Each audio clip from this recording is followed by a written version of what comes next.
আরেকটু কাভারেজ করে আর কি। যেসব জায়গায় মানে ঘনবসতিপূর্ণ এলাকাগুলো আমরা অনেক জায়গায় বাসা বাড়িতে অফিসে আসলে ইন্টারনেট ইউজ করি, যেখানে অনেক জায়গায় মোবাইল অপারেটরের কাভারেজ নাই আসলে। তো যদি মোবাইল অপারেটর যেসব জায়গায় কাভারেজ নাই সেসব জায়গায় কিন্তু তারা সরাসরি ভয়েস কল করতে পারে। এটা এটা একটা পজিটিভ দিক আসলে আমি মনে করি যে তো এটার জন্য অপারেটরগুলোতে কিছু ইনফ্রাস্ট্রাকচার বিল্ড করতে হয়েছে আর কি। আর এই প্রযুক্তিটা আসলে নতুন না, আসলে এটা অনেক ডেভেলপ কান্ট্রি বা রেগুলার যেখানে 4G অথবা 5G অলরেডি রোল আউট হয়ে গেছে, তারা কিন্তু ভয়েস ওভার ওয়াইফাই ইউজ করতেছে আসলে। সো আমাদের এখানে আরেকটা পার্ট ছিল যে ডাটা অফলোড করা ওয়াইফাইতে। এই প্রযুক্তিটা বাংলাদেশে খুব একটা সাকসেসফুল হয়নি বা এটা খুব একটা ইমপ্লিমেন্ট হয়নি। সো এই জায়গাগুলোতে ডেভেলপমেন্টের জায়গা আছে, যেসব জায়গায় অপারেটরগুলোর প্রপার কাভারেজ নাই আসলে। সো এই কাভারেজটা ইমপ্রুভ করা দরকার, যেখানে হয়তো আমাদের জনগণ কিছুটা হলে বেনিফিট পাবে আর কি। এখন সেক্ষেত্রে যদি বলি যে অপারেটররা, আমি যদি ফোনের কথা বলি, সিমের কার্ডের কথা বলি, সেখানে একটা ব্যয় হচ্ছে, মোবাইলের উপর টাকা পাচ্ছে, শতকরা একটা পার্সেন্ট পাচ্ছে।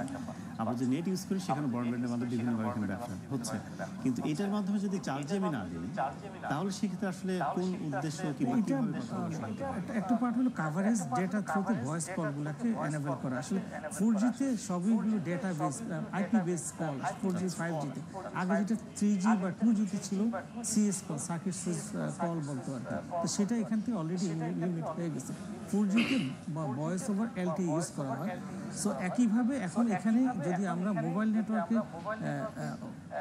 ইয়াটা এনেবল করে দিই, তাহলে সেটা বেটার হবে। কিন্তু হ্যাঁ, এখানে যে একেবারে জিরো চার্জ হবে এই জায়গাটা আসলে আমার মনে একটু কনফিউশন আছে। কারণ একটা যে কোনো একটা অপারেটর সে যদি ওয়াইফাই এনেবল বা ওয়াইফাই কলিং করে, সেটা তো অন্য একটা অপারেটরের কানেক্টিভিটি হইতে পারে। তাহলে সেক্ষেত্রে তো এখানে একটা একদম চার্জিং মেকানিজম অলরেডি এস্টাবলিশ আছে।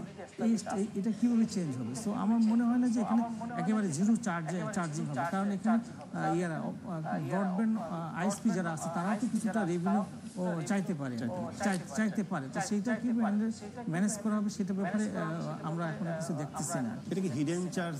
এরকম হিডেন চার্জের সুযোগ নাই, কারণ এখন আমাদের এখানে সবই তো বেশিরভাগ প্রিপেড বেস, তারা অটোমেটিকলি বুঝতে হবে। একটা হলো যে ডেটা ব্যান্ডউইথ কিছুটা কনজিউম হবে এখানে, আর আরেকটা হলো যে যখনই তার প্যাকেট করে যাওয়ার পরে কোনো একটা অপারেটরের দিকে অথবা অন্য নাম্বারে যখন রাউটিং করতে যাবে, সেখানে তো এক ধরনের আসলে বিলিং মেকানিজম আছে। সো সেটা প্রিপেড হলে অটোমেটিক সে চার্জ মিনিট বেস যেটা আছে সেটা চার্জ কেটে নেবে।